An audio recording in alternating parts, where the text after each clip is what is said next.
أن محمدا رسول الله. بسم الله الرحمن الرحيم. نوينا التعلم والتعليم والتذكر والتذكير والنفع والاندفاع والإفادة والاستفادة والحث على التمسك بكتاب الله سنة نبيه والدلالة إلى الخير والدعاء إلى الهدى ابتغاء مرضات الله وقربه وثوابه آمين اللهم آمين. Bab tafadul ahli iman fil a'mal. Bab berkenaan perbezaan kedudukan orang-orang yang beriman di dalam amal perbuatan. Bagi tahu muka suratnya berapa? Surat 14. Qala al-mu'allif al-Imam Bukhari rahimahullah ta'ala bi ulumi darin Allahumma amin. Muka surat 14 bab 12. Tafadul ahli iman fil a'mal. Ini tentang keimanan seseorang bergantung pada perbuatan baiknya. An Abi Sa'id al-Khudri radhiyallahu anhu 'an Nabi sallallahu alaihi wa alihi wasallam qala يدخل أهل الجنة الجنة وأهل النار النار ثم يقول الله تعالى أخرجوا من كان في قلبه مثقال حبة من خردل من إيمان فيخرجون منها قد استودوا فيلقون في نهر الحياة أو الحياة شك مالك فينبتون كما تنبت الحبة في جانب السيل ألم تر أنها تخرج صفراء ملتوية.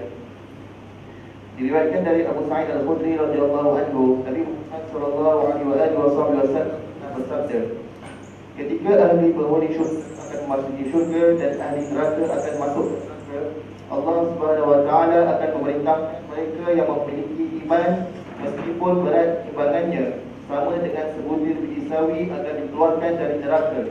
Begitulah mereka akan dikeluarkan dari neraka sedangkan tubuh mereka telah menjadi hitam kelam. Setelah itu mereka akan ditempatkan di sungai hayat atau hayat. Perawi hadis ini ragu mana di antara dua kata itu yang benar. Dan mereka akan dihidupkan kembali seperti sebutir padi yang tumbuh di pinggir sungai. Tidakkah engkau lihat sebutir padi itu tumbuh menguning?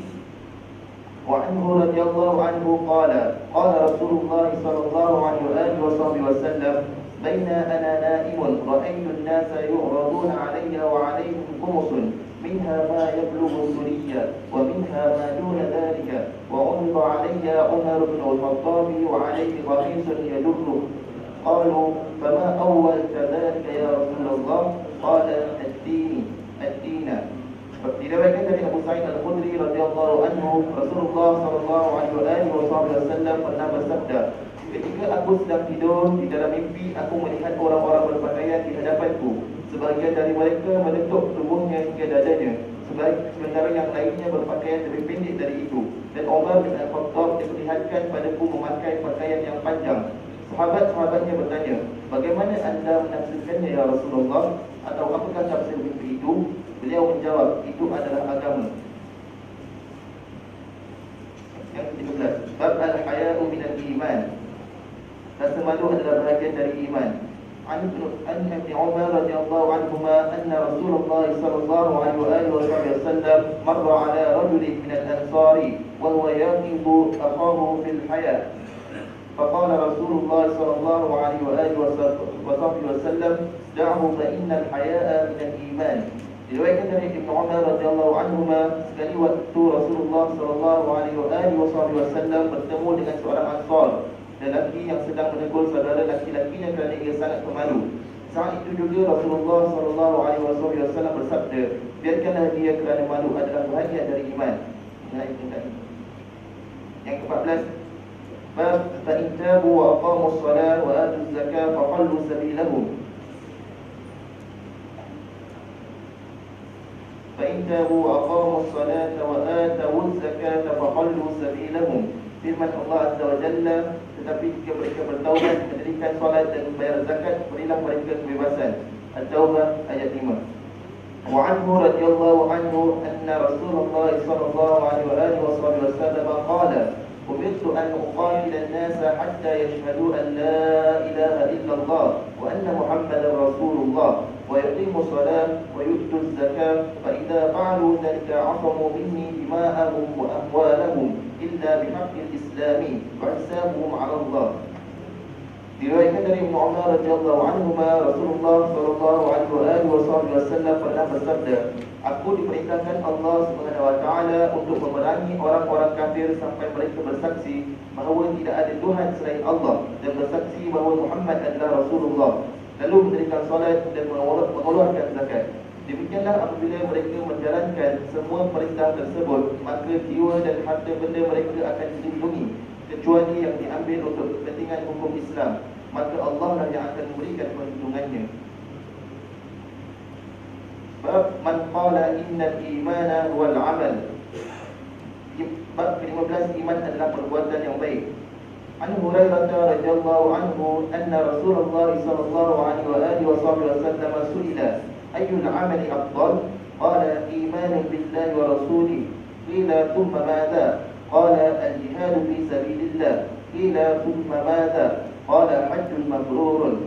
Diriwayatkan Abu Hurairah radhiyallahu anhu, Rasulullah sallallahu alaihi wasallam pernah ditanya, apakah perbuatan yang paling baik itu? Nabi sallallahu alaihi wasallam menjawab, beriman kepada Allah dan Rasulnya. Nabi sallallahu alaihi wasallam bertanya lagi, kemudian apa? Beliau menjawab, jihad di jalan Allah. Nabi sallallahu alaihi wasallam ditanya lagi, ditanya kembali, kemudian apa? Beliau menjawab, haji mabrur, yakni haji yang diterima Allah dan ditujukan semata-mata untuk mencari keridaan Allah, tidak dimaksudkan untuk mempamerkan kekayaan dan tidak melakukan perbuatan dosa selama melaksanakan ibadah haji dan dilaksanakan sesuai dengan sunnah Nabi sallallahu alaihi wasallam. Bismillahirrahmanirrahim. Kita memperbahaskan dalam beberapa hadis yang dibaca sebentar tadi adalah kata-kata daripada seseorang yang tidak mengatakan kecuali kebenaran dan juga al-haq, yaitu kata-kata junjungan Nabi besar Muhammad sallallahu alaihi wasallam, yang kata-katanya penuh dengan petunjuk dan juga hidayah. Kata-katanya mempunyai pelbagai makna dan luas maknanya. Utitu jawami'ul kalim, saya diberi, kata Nabi SAW, jawami'ul kalim. Jawami'ul kalim, kata-kata yang merangkumi pelbagai arti dan pelbagai makna. Terkadang seseorang mendengar satu perkataan daripada Rasulullah yang memahami adalah pelbagai, bergantung sejauh mana seseorang itu diberikan oleh Allah Subhanahu wa taala daripada pemahaman, dan itu adalah hadiah yang paling besar diberikan oleh Allah kepada seseorang bila mana ia diberi pemahaman. Hadiah paling besar diberikan oleh Allah bila mana seseorang itu diberi paham di dalam agama. Oleh karena yang demikian, baginda Rasulullah yang mendoakan kepada Sayyidina Abdullah ibnu Abbas, mendoakan supaya Abdullah ibnu Abbas diberi paham. Allahumma faqihhu fid din, ya Allah pahamkan dia hal ehwal agama. Dalam riwayat yang lain, Allahumma atihi al-hikmah, ya Allah berikan kepada Abdullah bin Abbas al-hikmah. Pemahaman adalah teramat berharga dan ia terkadang diberikan oleh Allah kepada seseorang yang diberikan pemahaman lebih luas daripada orang yang menyampaikan. Terkadang orang yang mendengar lebih paham, lebih luas pemahamannya berbandingkan yang menyampaikan. Dan ini Nabi sendiri yang memberitahukan, rubba muballighin aw'a min sami'. Terkadang orang yang disampaikan lebih mempunyai pemahaman berbandingkan yang mendengar, yakni mendengar dan menyampaikan kepada orang lain. Oleh karena demikian, di dalam menghadiri majlis-majlis ilmu di mana saja, kita meminta kepada Allah agar supaya diberi paham oleh Allah Subhanahu wa taala, disebabkan apa yang dibaca mempunyai sejuta makna, sebab ini adalah kata-kata orang yang tidak bercakap kecuali wahyu dari Allah Subhanahu wa taala. di kalangan para as-sahabah pun mereka bila mana belajar dengan Rasulullah sallallahu alaihi wasallam, tahap pemahaman mereka berbeza-beza. Tak semua sahabat hadir dalam majlis ilmu Nabi pemahamannya sama. Tidak.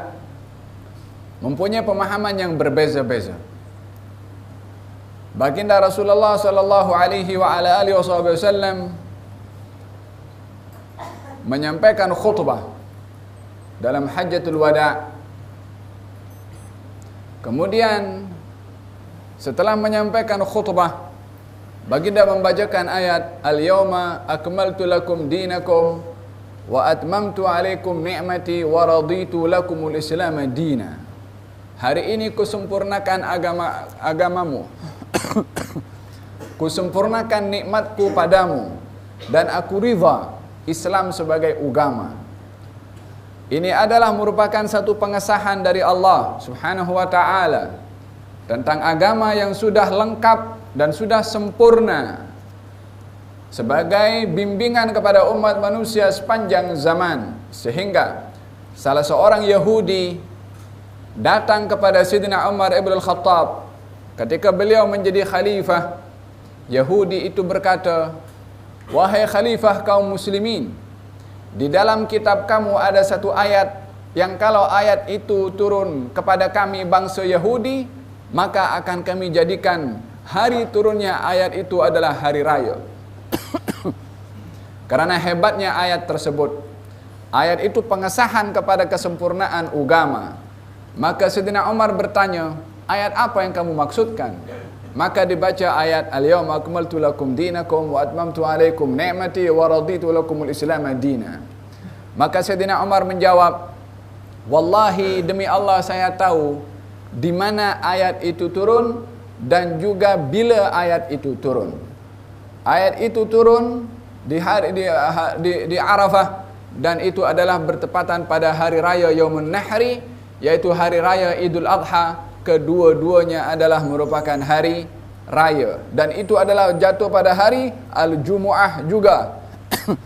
Maka merangkap hari yang besar, hari Arafah, hari Jumat dan hari raya Idul Al-Adha. Maka Sayyidina Umar mengiyakan, membenarkan kebenaran ayat keagungan ayat tersebut untuk dijadikan ayat yang membanggakan kepada kita umat Islam, yang ayat itu adalah merupakan pengesahan akan kesempurnaan agama yang tidak ada kurang pada agama yang dibawa oleh Rasulullah.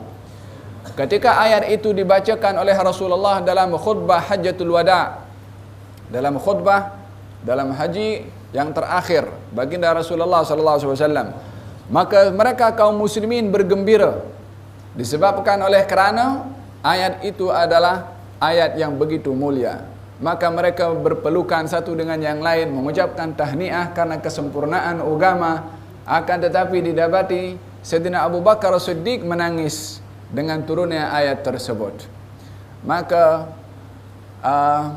as-sahabah bertanya kepada Sayyidina Abu Bakar, kenapa kamu menangis sementara hari ini adalah hari yang menggembirakan bagi kami umat Islam?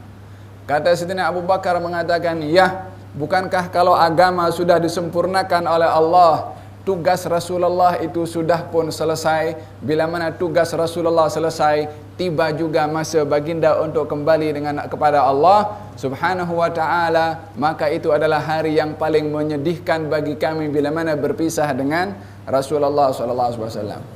Ayatnya sama, khutbahnya semua yang dengar sama, tapi yang memahami adalah yang berbeza. Oleh sebab itu pemahaman adalah merupakan satu hadiah yang besar diberikan oleh Allah Subhanahu wa taala kepada seseorang yang dikasihi oleh Allah. Dalam Al-Qur'anul Karim Allah Subhanahu wa taala berfirman, "Fafahamna Sulaiman." Dan kami beri Sulaiman itu pemahaman. Al-fahmu, pemahaman adalah perkara yang amat berharga. Syekh Abdul Qadir Jailani dahulu pernah berkhutbah masa di di zamannya. Kalau berkhutbah maka semua ramai orang itu yang menangis. Bahkan dalam terkadang orang itu akan meninggal dunia di majelisnya Syekh Abdul Qadir Jailani karena rindu nak berjumpa dengan Allah dengan apa yang disampaikan oleh Syekh Abdul Qadir Jailani. maka anak lelakinya mengatakan kepada ayahnya, aku juga nak bercakap esok, nak berkhutbah juga. Kata ayahnya mengatakan, belum tiba waktu kamu. Anaknya mengatakan, aku nak cakap juga. Kata Syekh Abdul Qadir, untuk mengajarkan dan mendidik kepada anaknya, diizinkan. Maka malam itu dia tulis khutbah dengan indahnya sastranya, bahasanya cukup cantik. Maka esok berkhutbah, panjang lebar khutbah, tak seorang pun menangis, tak seorang pun apa yang terkesan juga.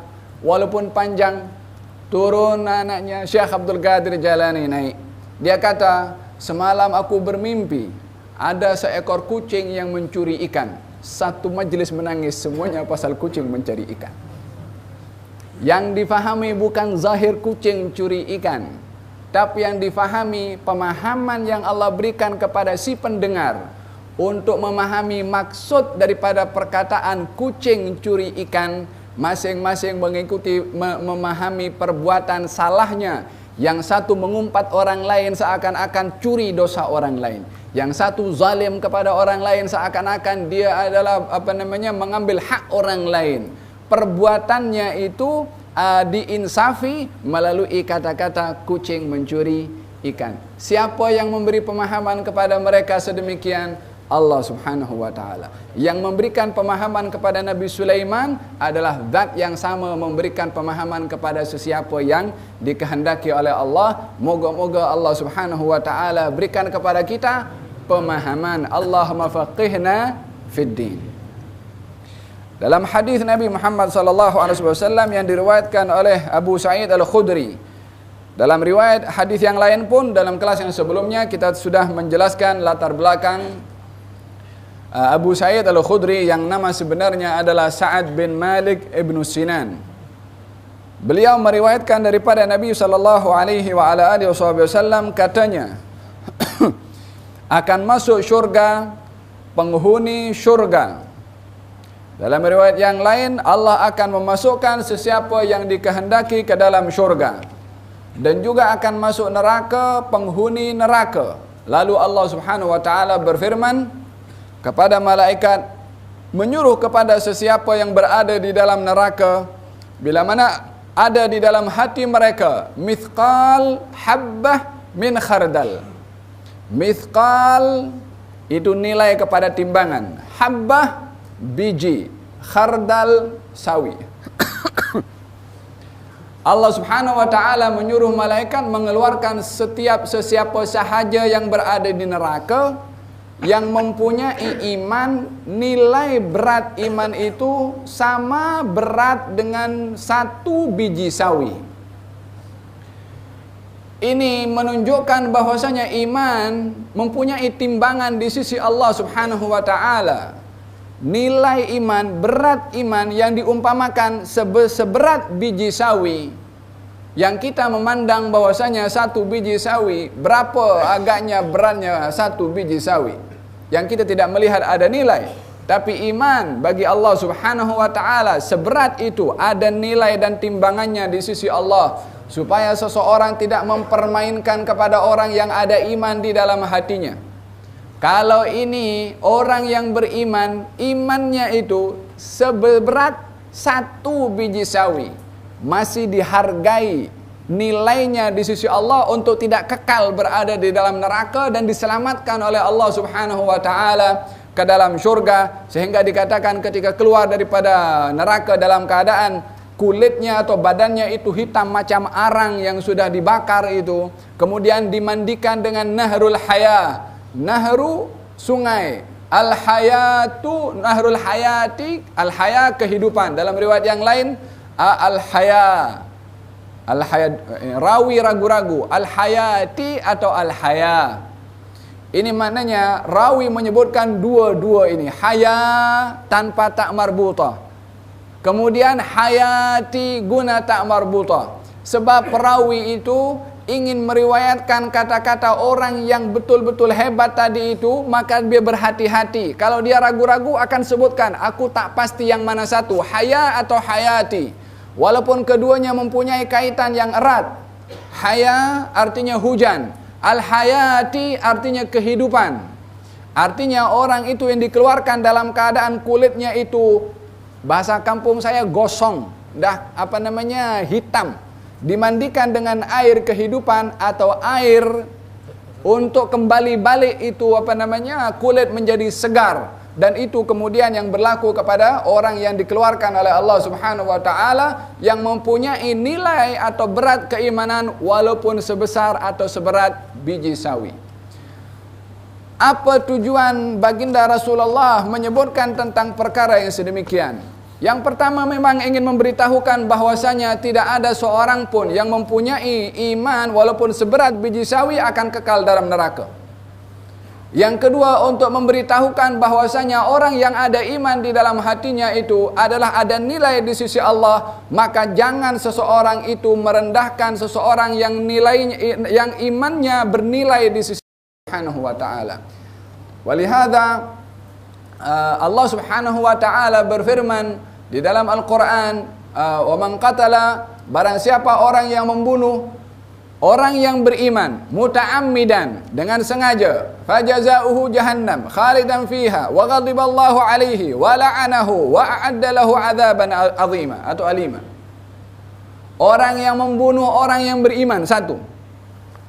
Orang membunuh orang beriman walaupun imannya sebesar biji sawi tadi itu yang ada nilai di sisi Allah Subhanahu wa taala.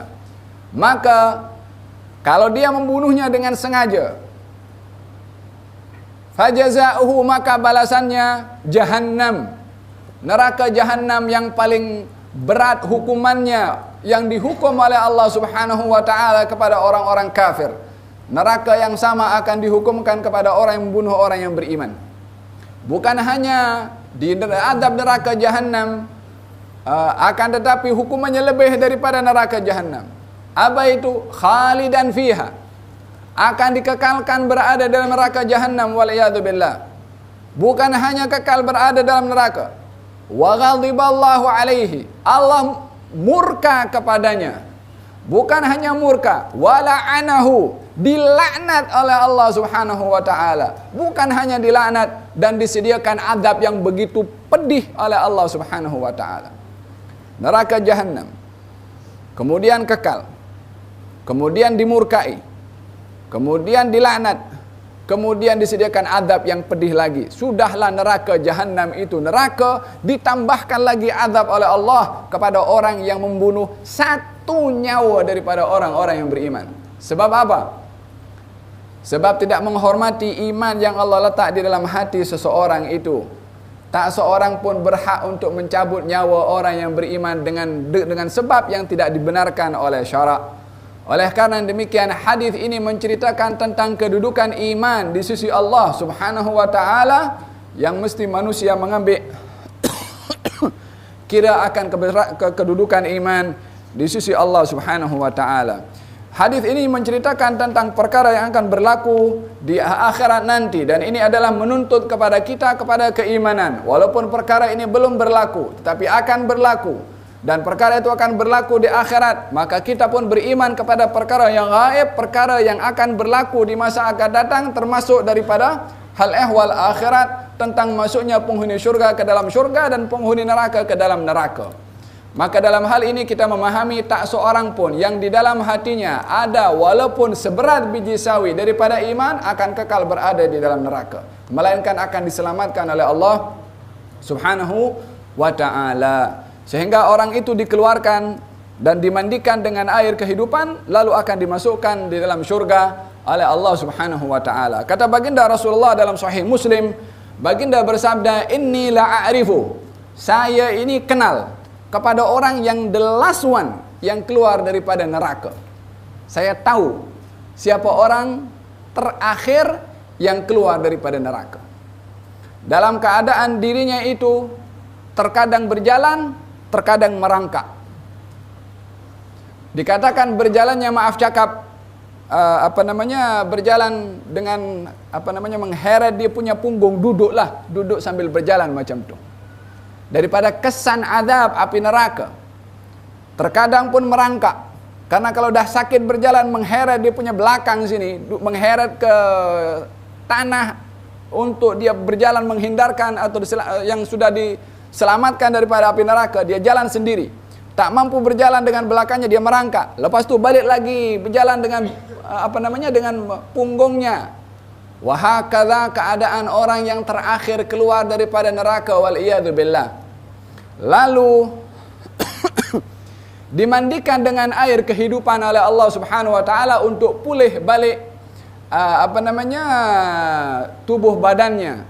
Setelah keluar daripada api neraka, dia mengatakan, wallahi tidak ada orang yang lebih bahagia di atas semua ini kecuali aku.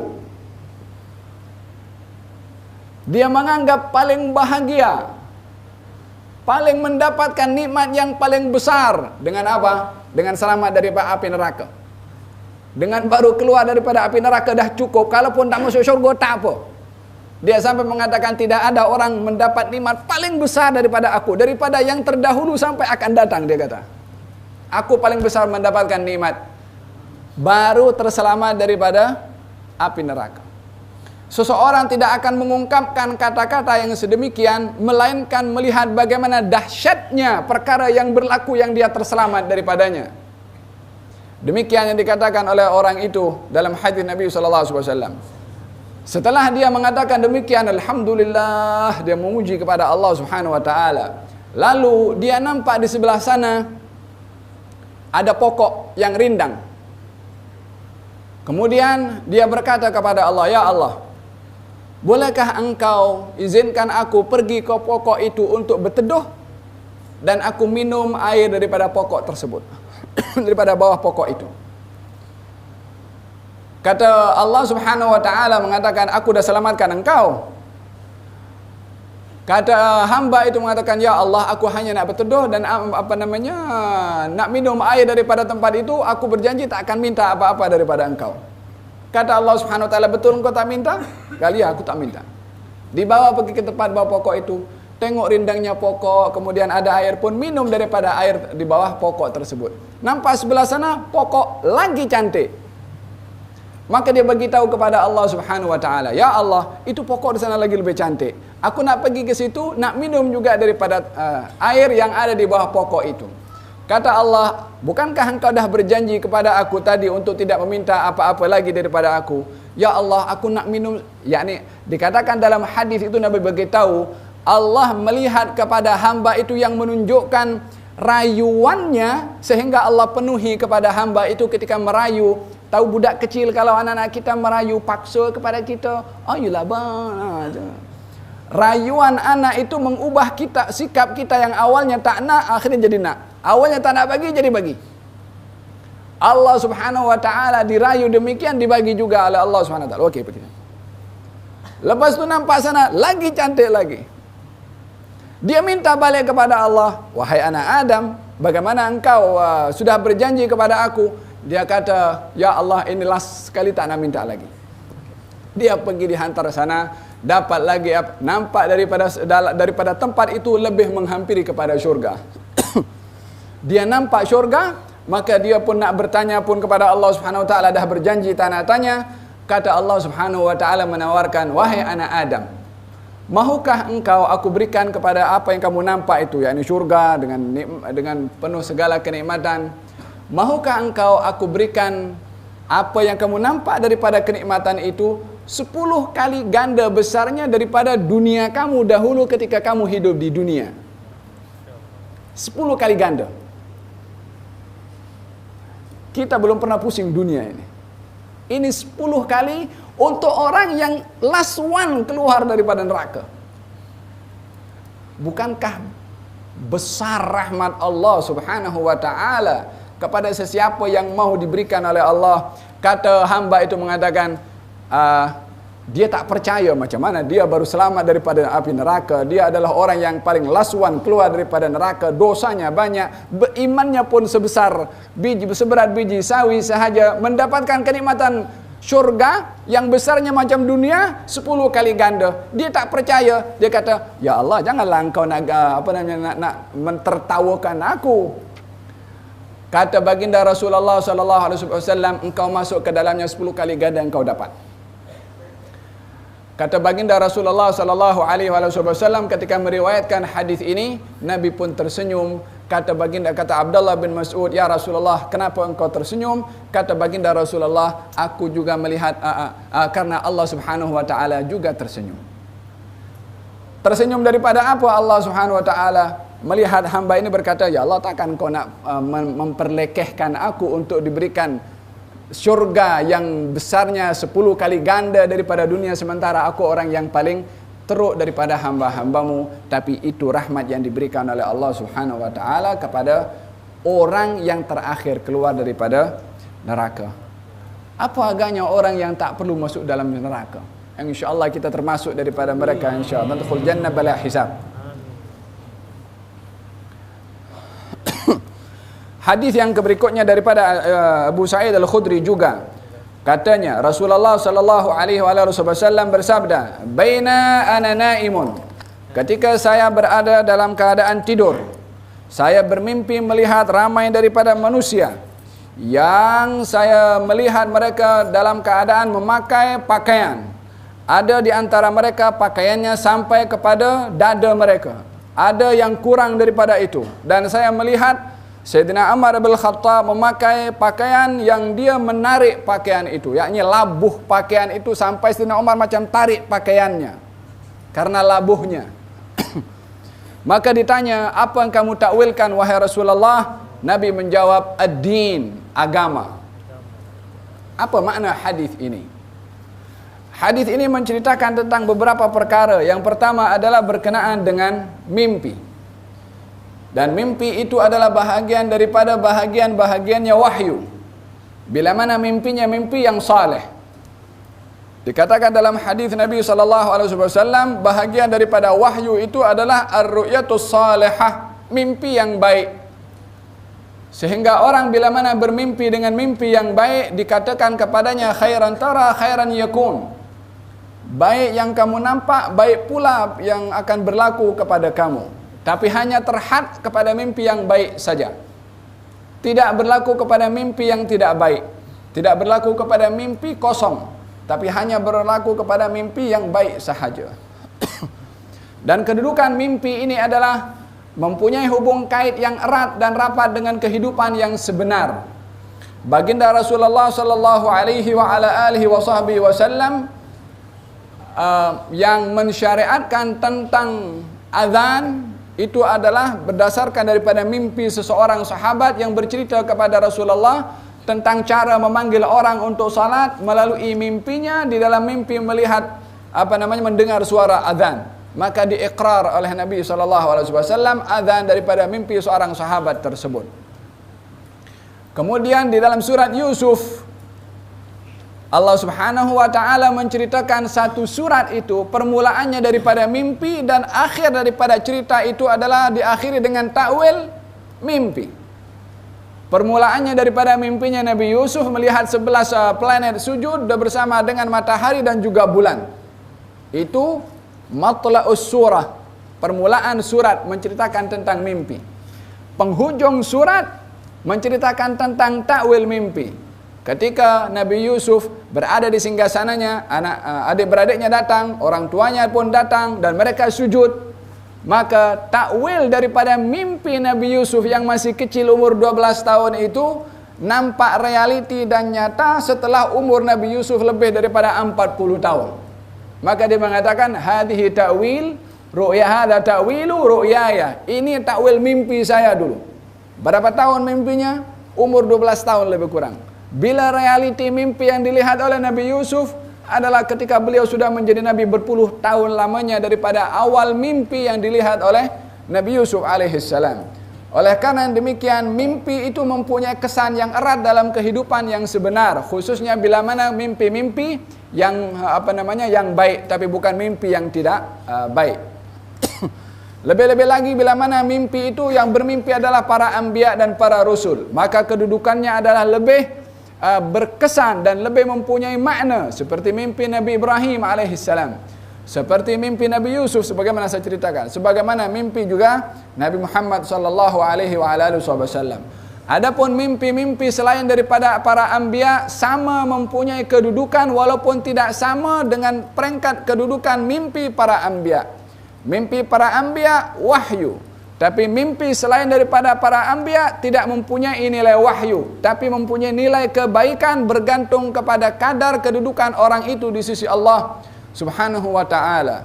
Seperti baginda Rasulullah yang mengesahkan tentang mimpi seorang sahabat tentang azan.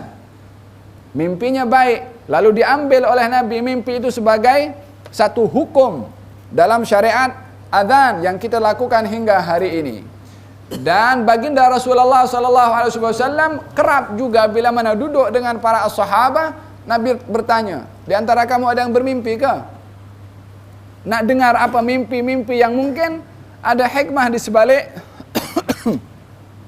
mimpi yang dilihat oleh para sahabat. Dan seseorang di dalam mimpi, oleh karena kedudukan mimpi itu amat penting dan ada hubungan kaitan dengan alam nyata, maka seseorang jangan bermain-main dalam mimpi. Jangan duk cerita mimpi sesuatu kalau dia tidak mimpi. Jangan mentakwilkan mimpi atau melihat di dalam mimpinya perkara yang tidak jelas seakan-akan itu jelas. Jangan mengatakan di dalam mimpinya melihat seseorang kemudian dia mengatakan itu adalah fulan atau fulan, sementara dalam mimpi dia tidak tahu siapa yang dilihat. Tapi dia mengatakannya setelah bangkit daripada mimpi. Oh itu fulan, oh itu fulan. La. Yang di alam jaga tak sama dengan apa yang dilihat di alam mimpi. Oleh karena demikian amat berhati-hati seseorang di dalam mimpi bila mana ingin mengisahkan kepada orang lain adalah sebiji macam mana dia tengok, sebiji itu juga dia akan menceritakan tanpa kurang dan tanpa tambah. Sebab pernah berlaku di zaman Nabi Yusuf alaihissalam, orang mempermainkan mimpi. Nabi Yusuf berada dalam penjara, berjumpa dengan dua orang penjenayah di penjara. Yang satu bermimpi, yang satu pun bermimpi. Yang satu bermimpi memberikan minuman kepada raja. Memberikan minuman, menuangkan minuman. Yang satu bermimpi menceritakan tentang burung memakan makanan.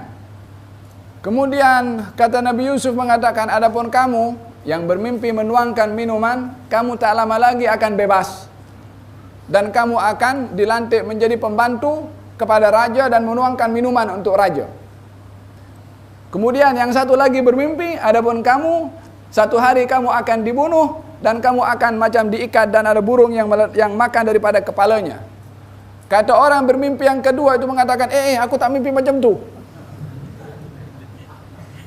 Aku tipu, bukan itu yang aku tengok. Kata Nabi Yusuf alaihi salatu wassalam, Qudiyal amru alladhi tastaftiyan. Apa yang kamu dah bagi tahu dah ditetapkan dalam qada dan qadarnya. Siapa suruh engkau berdusta? Walihada jangan bermain-main di dalam mimpi. Terkadang orang-orang nak menunjukkan nampak sesuatu padahal tidak. Ini adalah perkara yang menyalahi kepada al-dhawabit ataupun adab di dalam menghadapi kepada mimpi. Baginda Rasulullah sallallahu alaihi wasallam juga bermimpi. Dalam mimpinya beliau melihat manusia yang memakai gamis atau memakai baju. Ada di antara mereka bajunya sampai bahagian dada sini. Ada yang memakai baju di bawah. Kemudian nampak Sayyidina Umar mengheret bajunya. Yakni pakai baju sampai panjang sehingga lebihan kain baju yang dipakai itu diheret oleh Sayyidina Umar macam itu. Atau bajunya terheret. Dia ada dua riwayat. Yajurruhu, dalam riwayat yang lain ijtarrahu. Yajurruhu Sayyidina Umar yang mengheret. Ijtarrahu terheret, terbawa dengan si pemakai. Apa agaknya takwil mimpi ini? Terkadang yang dilihat di dalam mimpi itu berbeza realitinya, kedudukan baik dan buruknya antara di alam mimpi dengan alam nyata. Di dalam mimpi baik, di dalam alam nyata tak baik. Orang yang memakai baju kalau sampai labuh lebih laki-laki, bukankah lebih identik dengan orang yang sombong, orang yang takbur? Iya kan? Justru di alam nyata ini orang pakai pakaian kena mesti diangkat di atas buku lali. Ini di dalam mimpi kalau orang memakai pakaian yang sampai labuh macam Sayyidina Umar yang dinampak oleh Rasulullah mengheret pakaiannya, di dalam mimpi baik, tapi tidak baik di alam nyata. Makanya di dalam takwil jangan mudah menghukum segala sesuatu ikut kita punya suka. Ada orang mimpi pakai baju labuh, sombong kamu. Pasal apa? Allah tidak tengok kepada orang yang memakai kain sampai labuh di bawah buku lali. Apa nak takwil mimpi kalau dia tidak ada ilmu di dalam mentakwil mimpi? Jangan mudah mentakwil mimpi kalau tidak tahu kepada perkara yang dia dilihat itu benar atau tidak, tahu atau tidak kepada takwil mimpinya. Faham tum? Dan takwil mimpi ini adalah boleh menjadi satu ilmu yang boleh dicari, macam mana ilmu-ilmu yang lain. Macam mana kita boleh berijtihad melalui ilmu fiqh, macam mana kita boleh mengemukakan tentang penafsiran tentang satu ayat melalui ilmu tafsir. Demikian juga di dalam mimpi. Bila mana seorang menguasai langkah-langkah di dalam takwil mimpi, maka dia boleh mentakwilkan mimpi. Tetapi bukan bermakna takwil mimpi bagi seseorang itu adalah umpama takwil mimpi Rasulullah sallallahu alaihi wasallam. Macam mana seseorang dalam ijtihad ilmu fiqh boleh salah, orang mentakwil mimpi boleh salah. Macam mana orang mentakwilkan atau menafsirkan tafsir Al-Quran boleh tidak menepati walaupun berusaha, demikian takwil mimpi juga, karena ianya adalah bahagian daripada ilmu, sama dengan ilmu-ilmu yang lain, mungkin betul, mungkin tidak. Tetapi tidak ada kata-kata fix takwil mimpi yang ditakwilkan mesti itu yang berlaku. Tidak. Kecuali bila mana mentakwilkan adalah Nabi Muhammad sallallahu alaihi wasallam. Maka apakah takwil mimpi daripada yang dinampak oleh Rasulullah melihat orang pakai baju dengan berbeza-beza. Ada yang sampai lehernya, ada di bawah, dan sampai Sayyidina Umar nampak mengheret kepada bajunya. Takwilannya kata baginda Rasulullah adalah ad-din. Artinya pakaian yang dipakai oleh orang yang pelbagai tadi, ada yang sampai kepada dadanya, ada di bawah itu, ada yang memakai sampai labuh seperti Sayyidina Umar. Takwilnya adalah ad-din. Artinya adalah agama. Apa kaitan pakaian yang dilihat oleh Rasulullah dalam mimpinya dengan agama? Takwilnya adalah atau ikatannya adalah seperti mana seseorang dalam hidup di dunia memakai baju untuk menutup auratnya, maka agama ini adalah pakaian kepada seseorang untuk menutup dirinya diselamatkan nanti di akhirat. Di dalam Al-Quran Allah subhanahu wa ta'ala menyebutkan tentang pakaian, tapi itu bukan merujuk kepada pakaian yang kita pakai ini, tapi lafadznya lafadz pakaian adalah walibasu at-taqwa dzalika khair. Dan pakaian takwa itu adalah pakaian yang baik. Artinya perumpamaan yang dipakaikan oleh Allah Subhanahu wa taala di dalam Al-Qur'an yang perumpamaan itu adalah kepada takwa, diperumpamakan oleh Allah Subhanahu wa taala sebagai pakaian. Oleh karena yang demikian, mereka para arifin atau sebahagian orang yang ada hubungan dengan tariqah yang terkadang memakaikan pakaian yang diistilahkan dengan at-talbis, ianya adalah bukan hanya sekedar nak pakaikan serban, nak pakaikan baju yang tak ada makna. Mereka menggunakan pakaian itu dipakaikan adalah mengambil daripada apa yang telah difahami daripada nilai pakaian itu adalah sebagai agama. Yang dipakaikan dengan pakaian adalah simbol kepada orang itu untuk menjaga agama dan memperjuangkan kepada agama. Oleh karena demikian baginda Rasulullah sallallahu alaihi wasallam mengatakan kepada Sayyidina Uthman bin Affan, wahai Uthman, sesungguhnya Allah sudah memberikan kepada engkau pakaian, maka jangan engkau buka lepaskan pakaian itu. Yang dimaksudkan adalah pakaian di situ adalah berpegang kepada agama. Oleh karena demikian dalam kepemerintahan Sayyidina Uthman bin Affan radhiyallahu anhu wa ardah, yang keadaan amat genting waktu itu sehingga mengancam nyawa Sayyidina Uthman bin Affan, Sayyidina Uthman bin Affan tidak lepaskan. Disebabkan kalau dilepaskan, perkara lebih buruk akan berlaku, sehingga nyawa Sayyidina Uthman pun ketika itu terkorban setelah memahami maksud daripada Rasulullah yang bersabda, Allah sudah memakaikan kepada engkau pakaian, jangan kau lepaskan. Maka tidak dilepaskan oleh Sayyidina Uthman ibnu Affan radhiyallahu anhu wa arda. Dan dalam hal ini Nabi SAW ingin memberitahukan kedudukan seseorang di dalam agama itu, termasuk di kalangan para sahabat Nabi, tidak sama. Nabi melihat Sayyidina Umar memakai pakaian yang teramat labuh. Artinya perjuangan Sayyidina Umar membela kepada agama ini, yang merupakan pakaian yang dipakai oleh Sayyidina Umar, amat hebat dan amat teguh perjuangan Sayyidina Umar bin Khattab, sehingga diperumpamakan pakaian Sayyidina Umar itu amat labuh karena betul-betul menjaga kepada agama ini. Ini takwil daripada mimpi Nabi Muhammad sallallahu alaihi wasallam tentang melihat beberapa orang memakai pakaian dan menampak pakaian Sayyidina Umar ibn Khattab radhiyallahu anhu arda. Yang kedua, hadis ini menunjukkan kemuliaan Sayyidina Umar ibn Khattab. Walaupun kemuliaan di sini yang dilihat daripada takwilnya Nabi, kalau Sayyidina Umar adalah orang yang berpegang kepada agama, memperjuangkan kepada agama, sehingga di zamannya adalah dikenali dengan satu keamanan dan kestabilan dalam sistem pentadbiran Sayyidina Umar bin Khattab, sehingga didapati seorang delegasi duta daripada luar negara ingin berjumpa dengan Sayyidina Umar, maka dikatakan oleh salah seorang kaum muslimin, kamu akan jumpa Umar bin Khattab Amirul Mukminin berada di bawah pokok sedang tidur. Maka dipikir oleh orang itu mungkin tidur sedang dikawal ke, banyak penjaga ke, atau macam mana, dia seorang saja di bawah pokok tidur berbantalkan dengan lengannya. Maka kata delegasi duta itu mengatakan, hakamta wa adalta wa nimta ya Umar. Wahai Umar, engkau menjadi hakim dengan adil, dan engkau hakamta, engkau menjadi hakim, dan juga adalta, engkau adil, wa nimta, maka kamu tidur tenang, tak ada orang kacau, sebab masing-masing dapat dipunya bahagian, tak dikawal. Ini menunjukkan bagaimana sistem pentadbiran Sayyidina Umar ibn Khattab radhiyallahu anhu wa arda. Dan dalam satu hadis, Sayyidina Umar ketika bercakap dengan salah seorang sahabat Nabi, kata Sayyidina Umar mengatakan, siapakah di antara kamu yang paham tentang hadis berkenaan dengan fitnah?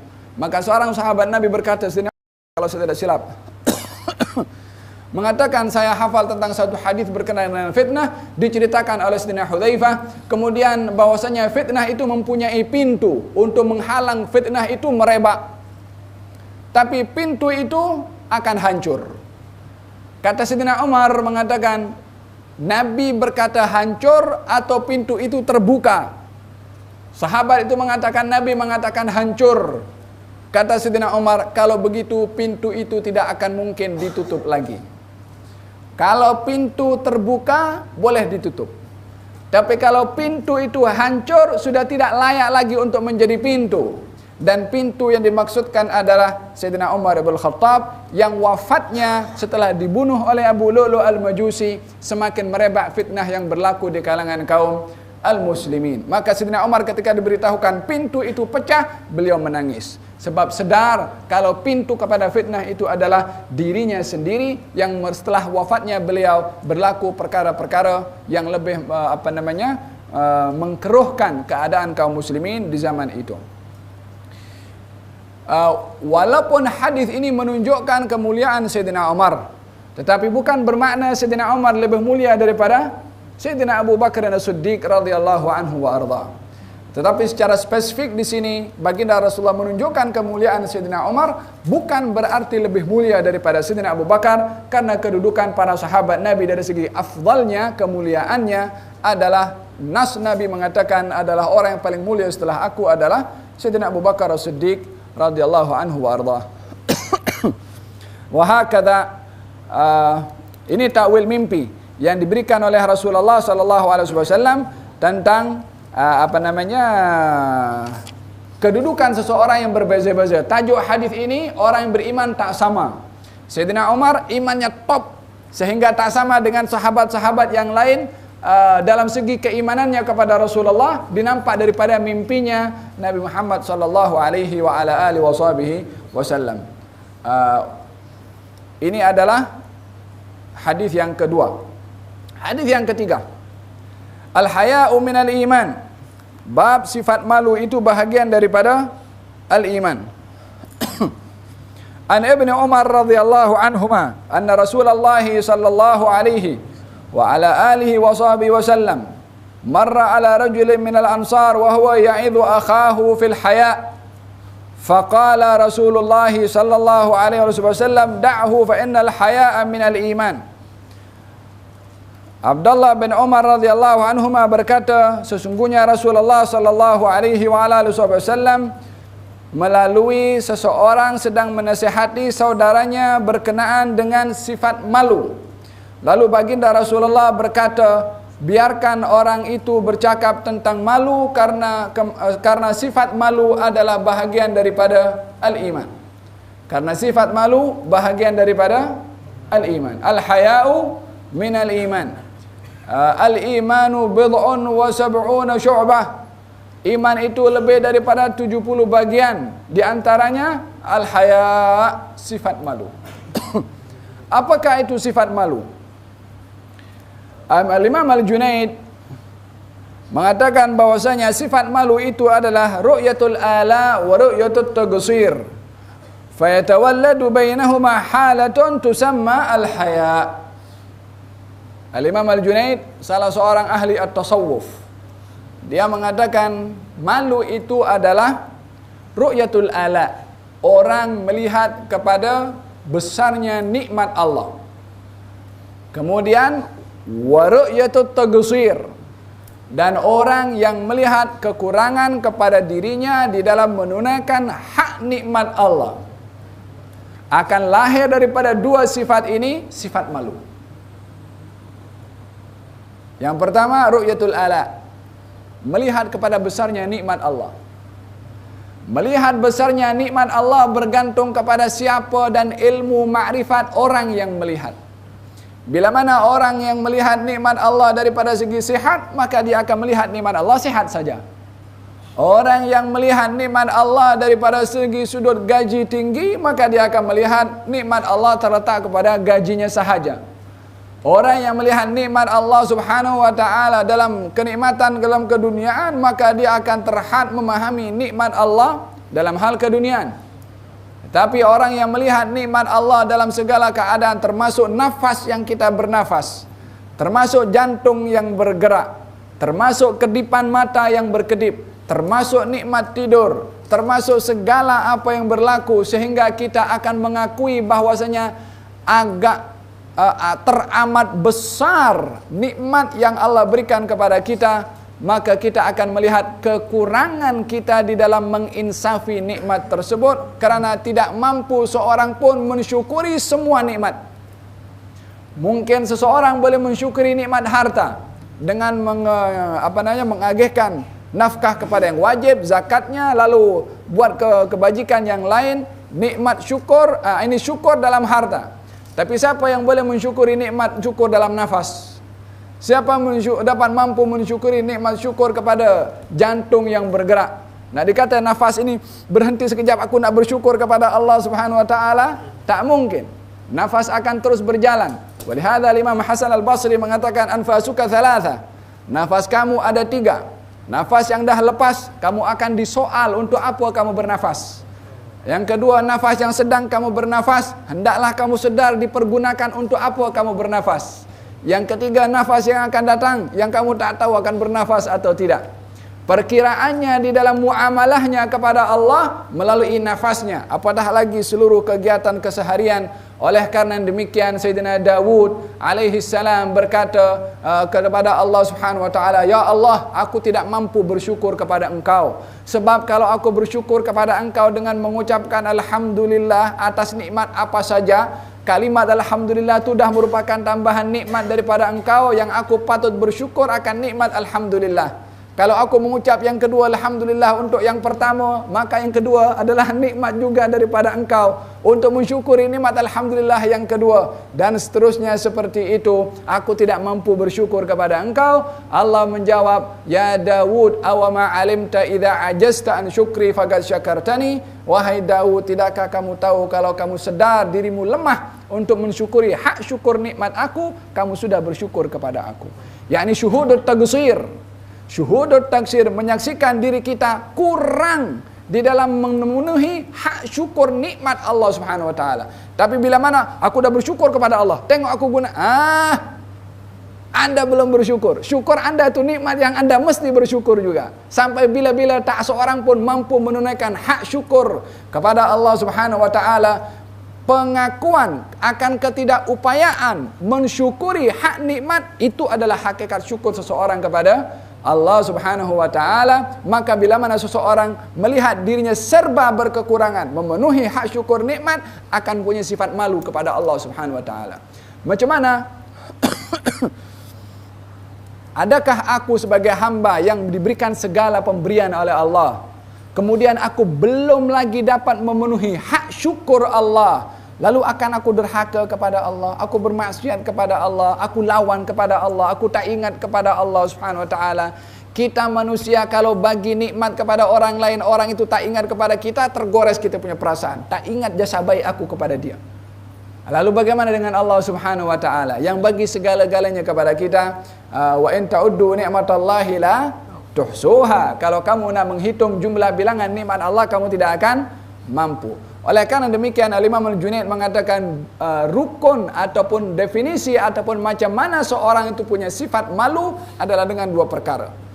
Mengakui kebesaran nikmat Allah terhadap dirinya. Yang kedua adalah menginsafi akan kekurangan dirinya menunaikan hak syukur nikmat tersebut, maka akan lahir sifat malu kepada Allah Subhanahu wa ta'ala. Al-Imam Al-Qadhi Iyad mengatakan bahwasanya walaupun sifat malu itu adalah bahagian daripada gharizah. Gharizah sifat semula jadi. Semua orang punya sifat malu. Tak seorang pun tak punya sifat malu. Termasuk orang kafir pun juga punya sifat malu. Abu Sufyan pernah berkata ketika ditanya oleh Hercules, aku nak tanya kepada kamu soalan dan kamu jawab dengan jujur. Maka dia kata apa? Kalau bukan oleh kerana aku khawatir malu dengan berkata dusta, aku akan dusta. Tapi dia malu untuk dituduh sebagai pendusta, maka dia tak berdusta.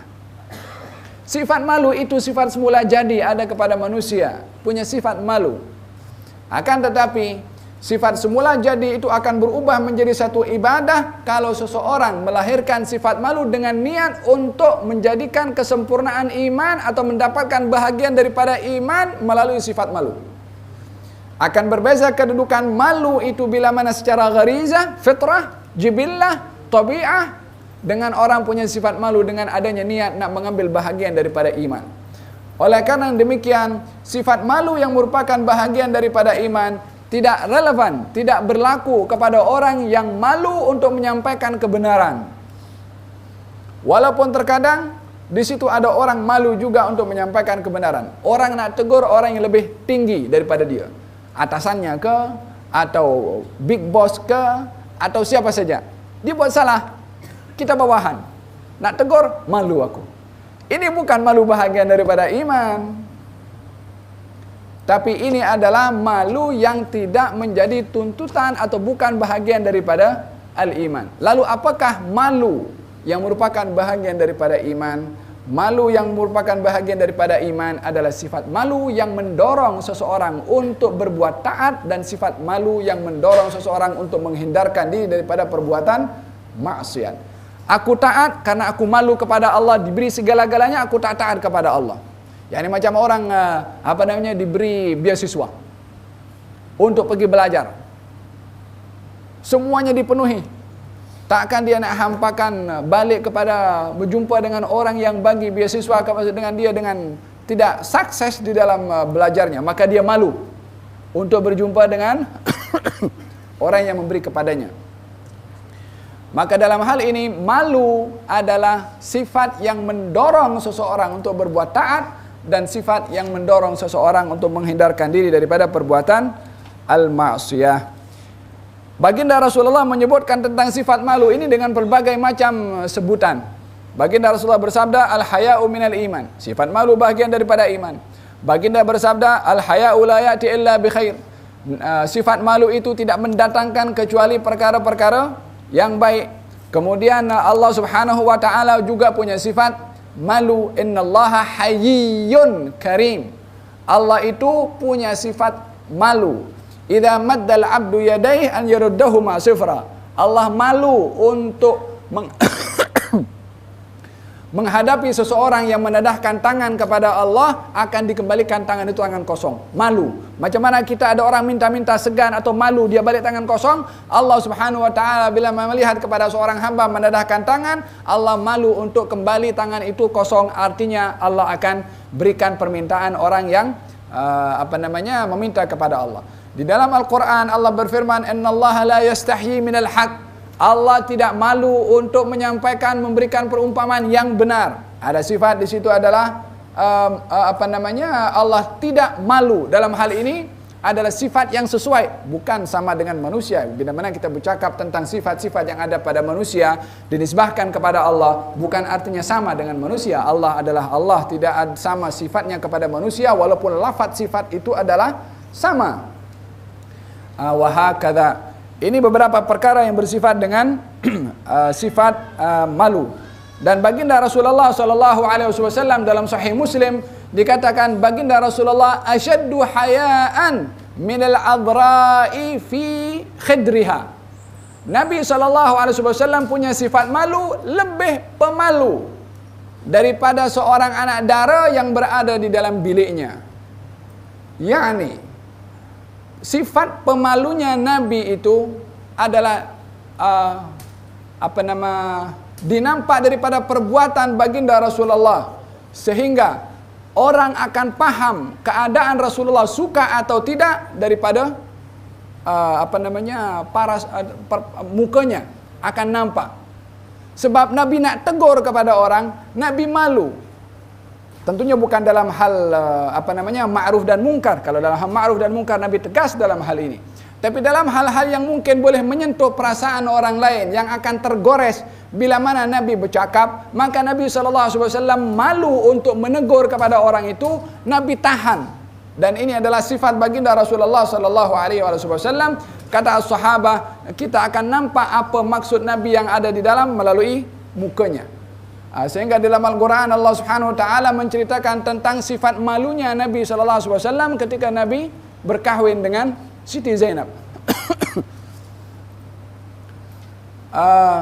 Ya ayyuhalladzina amanu la tadkhulu buyutan nabiyyi illa an yu'dhana lakum wala ila ta'amin ghairi nadhirina inahu walakin idza du'itum fadkhulu. Kemudian wala musta'nisina li hadits wa idza ta'imtum fantashiru wala musta'nisina li hadits inna dzalikum kana yu'dhin nabiyya fayastahyi minkum wallahu la yastahyi minal haq. Hari perkawinan Rasulullah dengan Siti Zainab, kemudian mereka para sahabat datang meraihkan walimatul ursi. Sebahagian daripada mereka yang dah makan, ada yang balik, ada 5-6 orang tak balik, duduk sembang terus, dah makan dah di rumah Nabi SAW. Sementara Nabi wala musta'nisina li hadits. Masa itu Nabi tak ada dalam keadaan seronok nak bercakap, sebab itu adalah hari perkahwinan Nabi Muhammad SAW. Nabi tidak seronok bercakap, tapi Nabi duduk ulang-alik, masuk dalam, keluar balik, masuk dalam, keluar balik. Apa itu? Sifat yang ditunjukkan oleh Nabi. Malunya Nabi nak tegur kepada mereka, dah makan baliklah. Tapi tidak terungkap sebab Nabi malu nak menegur. Wala musta'nisina li hadits. Inna dzalikum, sesungguhnya perbuatan kamu duk sembang lama di rumah Nabi itu yu'dhin nabiyya, mengganggu kepada Nabi. Fayastahyi minkum, tapi Nabi segan, malu nak tegur kepada engkau. Wallahu la yastahyi minal haq, tapi Allah tidak malu untuk menegur kepada engkau. Apa teguran Allah? Wa idza ta'imtum fantashiru, kalau dah makan pergi balik sana. Hakadha sifat yang diceritakan oleh Allah Subhanahu wa taala tentang sifat malunya Nabi Muhammad sallallahu alaihi wa ala alihi wasallam, sehingga dikatakan dalam sifat malu itu akan melahirkan orang lain malu juga kepada kita. Kita menunjukkan sikap malu kepada orang, maka orang pun akan menunjukkan sikap malu kepada kita. Gal Siti Aisyah berkata, "Ma ra'aitu minhu wa la ra'a minni." Aku tidak pernah melihat aurat Nabi, Nabi pun tidak pernah melihat aurat aku. Ini sifat malu yang ditunjukkan oleh Rasulullah kepada Siti Aisyah melahirkan sifat yang sama daripada Siti Aisyah kepada Rasulullah sallallahu alaihi wasallam, yakni menjaga sifat malu itu walaupun kepada orang-orang yang halal kepada kita. Bahkan dalam hadis Nabi sallallahu alaihi wasallam, seorang itu bertanya kepada Rasulullah, "Ya Rasulullah, auratuna ma na'ti wa ma nadar?" Ya Rasulullah, adakah aurat kami adalah yang kami datangi dan kami tinggalkan, yakni qubul dan dubur? Maka kata baginda Rasulullah sallallahu alaihi wasallam bersabda, "Ihfaz auratika," jagalah aurat kamu kecuali untuk istri kamu atau hamba sahaya kamu. Pengecualiannya tentang aurat adalah kepada istri dan juga kepada hamba sahaya. Di zaman itu ada hamba sahaya. Dalam hal ini al-ulama memberikan pembahasan berkenaan dengan hukum melihat aurat. Bagaimana kepada pasangan suami istri. Adalah dalam hadis ini menunjukkan adanya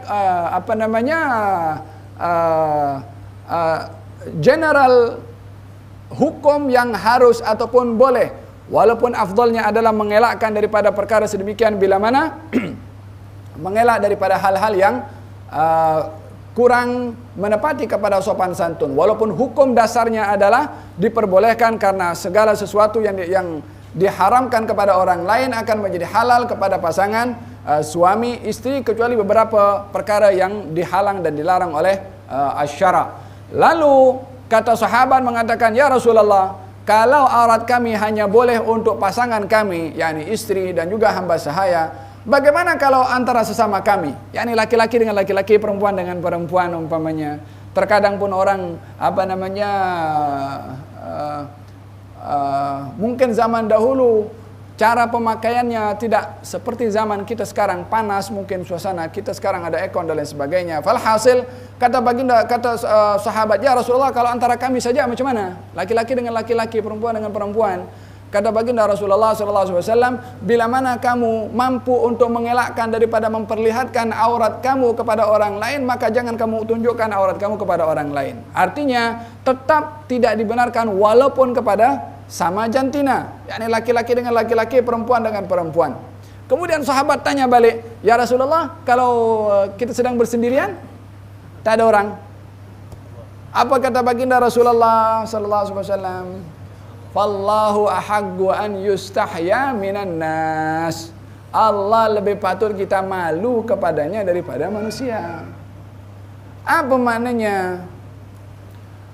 Kita pakai baju pun tak ada perkara yang tidak dinampak oleh Allah Subhanahu wa taala. Akan tetapi nak tunjuk adab sopan itu untuk kita tidak dalam keadaan tidak berpakaian walaupun kita bersendirian.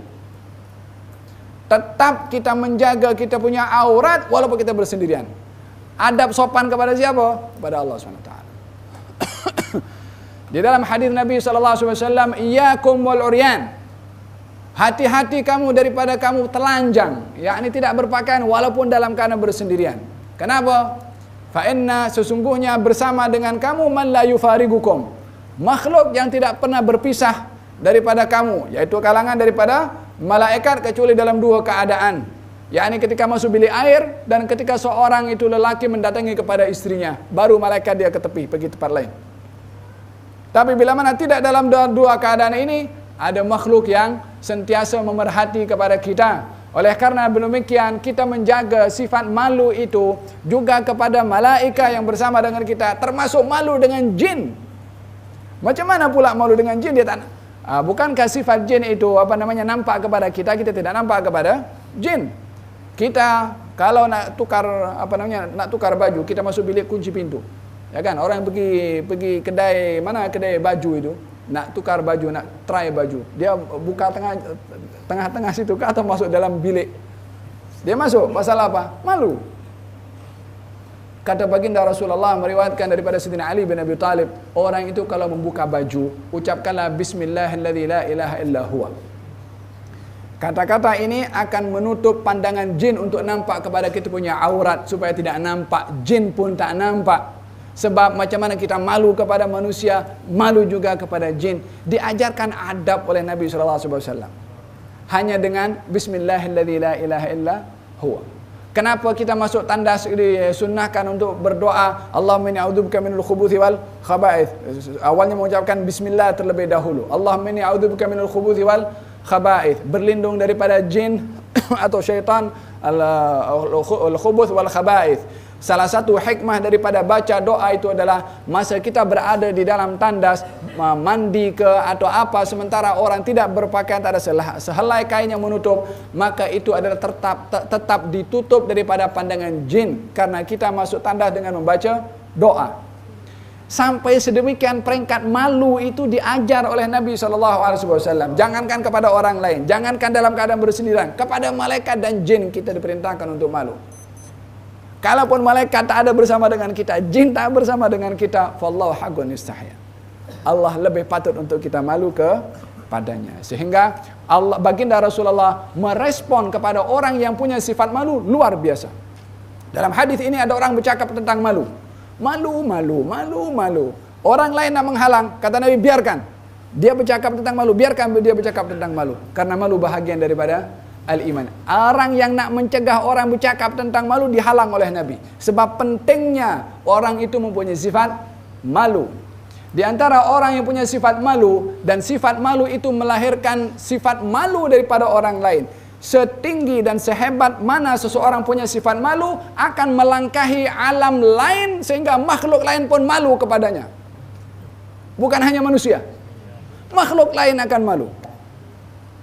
Satu hari baginda Rasulullah SAW duduk. Kemudian dalam duduknya Nabi itu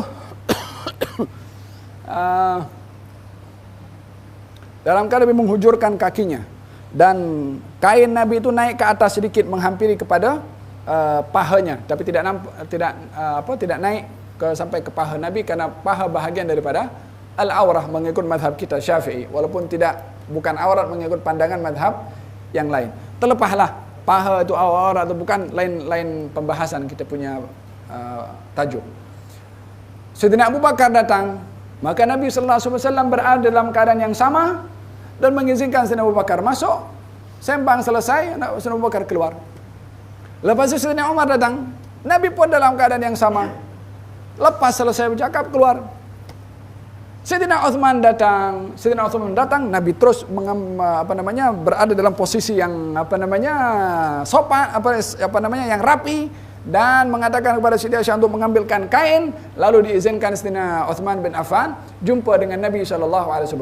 Lepas balik, kata Siti Aisyah, ya Rasulullah, Abu Bakar datang, Umar datang, kau tak berubah daripada tempat duduk. Uthman datang, kau berubah posisi, nampak responnya berbeza. Bagaimana aku tidak akan punya sifat malu kepada orang yang malaikat malu kepadanya?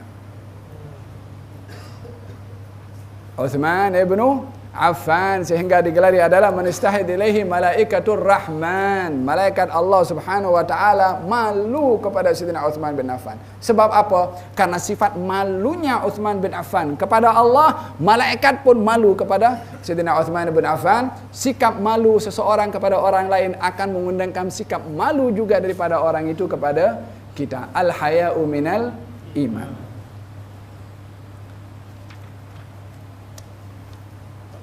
Yang terakhir adalah bahagian daripada hadis yang diceritakan tentang perintah untuk berperang. Hadis ini seakan-akan difahami bagian orang, saya diperintahkan untuk memerangi manusia sehingga mengucap 2 kalimat syahadah. Maka ini yang digunakan pakai oleh sebahagian orang yang ingin nak bunuh semua orang kafir supaya masuk Islam. berdasarkan dengan hadis Nabi Muhammad SAW. Zaman kita sekarang orang mempergunakan ayat. Zaman kita sekarang orang mempergunakan hadis untuk memenuhi hawa nafsunya. Bukan mencari penawar daripada Quran dan hadis mengubati hawa nafsu, tapi mencari daripada Quran dan hadis memperbetulkan, membela kepada kecenderungan dan rakusnya hawa nafsu. Ini zaman kita sekarang. Mempergunakan ayat dan hadis bukan ditundukkan hawa nafsunya dengan Quran dan hadis. Umirtu an uqatilan nas, saya diperintahkan untuk membunuh kepada orang sehingga mengucap 2 kalimat syahadah. Ini hadis bukan bermakna kita akan pergi cari orang, bukan Islam bunuh sehingga naik beriman tak beriman. Bagaimana akan berlaku demikian sementara baginda Rasulullah SAW tidak memaksa orang lain, tidak pernah memaksa kepada orang lain untuk memeluk kepada agama Islam. Konsep yang ada dalam Al-Quran, la ikrah fid din, tak ada paksaan di dalam agama. Lakum dinukum waliyadin, bagi kamu agama kamu, bagi kami agama kami. Daripada praktikal baginda Rasulullah tidak pernah memaksa tawanan yang ditawan untuk memeluk kepada agama Islam. Bermula daripada peperangan Badar yang pertama, menawarkan ya, tapi tidak memaksa. Salah seorang daripada mereka bernama Sumamah bin Uthal, yang ditangkap oleh kaum muslimin lalu diikat di dalam masjid Nabi. Hari-hari tengok apa yang berlaku di dalam masjid. Hari-hari Nabi keluar daripada rumahnya ditawarkan, kau nak masuk Islam? Kata Sumamah mengatakan tidak. Kalau engkau nak lepaskan aku, lepaskan. Kalau engkau nak bunuh aku, sesungguhnya aku sudah melakukan satu jenayah yang berhak untuk dibunuh. Terpulang. Kau nak maafkan, maafkan, nak bunuh, bunuh. Hari kedua macam tu. Hari ketiga macam tu. Nabi kata lepaskan dia. Kata sahabat, ya Rasulullah, Sumamah terkenal sebagai seorang penjenayah. Nabi kata lepaskan. Dilepaskan oleh sahabat. Dia pergi keluar ambil wudhu, datang balik pergi jumpa Rasulullah. Asyhadu an la ilaha illallah wa annaka Rasulullah. Dalam 3 hari itu, kata Sumamah mengatakan, kalau saya ketika ditawarkan oleh engkau selama 3 hari untuk memeluk kepada agama Islam, dan saya memeluk kepada agama Islam, orang akan dakwa saya pilih Islam karena untuk mendapatkan kebebasan. Tetapi setelah 3 hari, hari-hari tengok Nabi salat, hari-hari tengok Nabi baca Quran, hari-hari tengok Nabi mengajar. Siapa yang tidak terkesan dengan penyampaian kebenaran yang menyentuh hati dan perasaan sementara keluar daripada mulut yang paling suci di atas muka bumi ini? 3 hari lepas itu masuk Islam. Tak dipaksa oleh Nabi, justru akhirnya lepaskan. Kalaupun akan balik kampung tak meluk kepada agama Islam, tak akan dibalas oleh baginda Rasulullah SAW. Rasulullah diletakkan pedang di lehernya. Man yamna'uka minni ya Muhammad, siapa yang nak boleh melindungi engkau daripada pedang aku ini? Nabi kata Allah. Gemetar orang itu, pedangnya jatuh, diambil oleh Nabi. Sekarang siapa menghalang kau daripada pedangku ini? Dia pun meminta maaf kepada Nabi, dimaafkan oleh Nabi SAW. Bukankah orang yang mengancam kepada Nabi untuk dibunuh? Siapa yang memberitahukan racun kepada umat Islam untuk membunuh sesiapa saja yang tidak beriman kepada agama Islam? Dalam Fathu Makkah, yang ribuan kaum muslimin berada di kota Makkah, yang menjadi penjenayah, yang menjadi sebab Nabi terusir, yang menjadi sebab meninggalnya Siti Khadijah, menjadi sebab 70 daripada sahabat Nabi mati syahid dalam peperangan Uhud. Nabi SAW mengatakan kepada mereka, idhabu fa antum tulaqa, aku bebaskan engkau, yakni tidak dipaksa pun untuk beriman, dibebaskan oleh Nabi SAW. Ini cara berdakwah membawa agama Rasulullah, bukan dengan meletakkan pisau di sini. Rasulullah. Hadis ini ingin memberitahukan bahwasanya pada awal peperangan yang disyariatkan oleh Allah Subhanahu wa taala, misi peperangan itu adalah mengajak orang lain. Orang yang diperangi bukan tujuan utamanya untuk membunuh, tapi tujuan utamanya adalah ingin mengajak mereka kepada agama Islam. Dan ini pada awal dakwah Nabi Muhammad SAW adalah memerangi kepada orang yang memerangi kepada Rasulullah, bukan memerangi kepada sesiapa sahaja yang tidak memerangi kepada Nabi Muhammad SAW. Dalam Al-Quran Allah Subhanahu wa taala berfirman, la yanhaakumullah Allah tidak melarang kepada kamu untuk bermuamalah adil dengan orang bukan Islam. Tak suruh Allah SWT bantai yang bukan Islam. Faham tom? Ada beberapa perkara yang berkaitan dengan masalah perintah dari Allah kepada Rasulullah untuk memerangi kepada orang yang memerangi kepada baginda Rasulullah sallallahu alaihi wasallam. Wallahu taala alam bisawab. Hadis yang terakhir adalah menceritakan tentang masalah iman itu adalah amal. Seorang sahabat datang kepada Rasulullah, "Ya Rasulullah, amal apa yang paling baik?" Nabi menjawab, "Al-imanu billah." Antara soalan dengan jawaban, karena difahami. Orang itu bertanya, amal apa yang paling baik? Nabi jawab, iman. Artinya, iman itu adalah amal. Iman itu bukan hanya sekedar lafaz yang terungkap melalui lisan, tapi juga mesti diterjemahkan melalui perbuatan. Oleh karena demikian dikatakan al-imanu tasdiqun bil janan, qaulun bil lisan, wa amalun bil arkan. Percaya dalam hati, terungkap melalui lisan dan terjemahkan melalui perbuatan. Lalu diantaranya adalah al-jihad fi sabilillah, dan yang terakhir adalah hajjun mabrur. Haji yang mabrur bahagian daripada amalan di dalam al-iman. Wallahu taala a'lam.